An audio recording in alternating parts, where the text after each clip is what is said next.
On average, kids of lower income hear 30 million less words than kids of high income by the age of 3.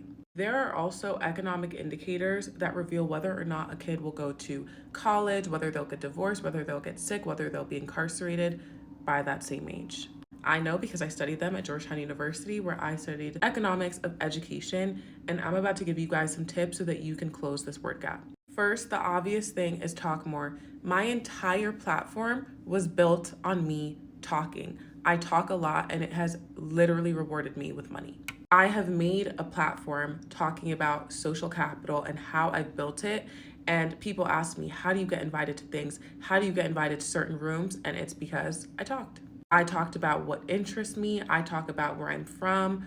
I talk. I also ask for what I want, and I get what I want. And on the topic of becoming magnetic, because I'm so comfortable talking, I can talk to anyone. I can talk to waitresses. I can talk to people who are older than me, richer than me, more successful than me, whatever they may have more than me.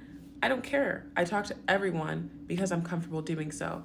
And you won't be able to close that 30 million gap until you begin to be more comfortable with your words. Final tip to close that gap: ask your parents questions. If you are a first generation college graduate, if you are a first generation American, if you are a first generation high earner, anything, if your parents are any of those things, ask them things.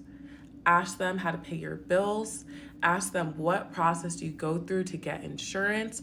Ask them anything that they have done. Ask them to tell you about it. I was talking to my last tech, and she told me that the reason that she found out how to invest and what the power of investing is because she overheard a conversation between an older person and a 7-year-old.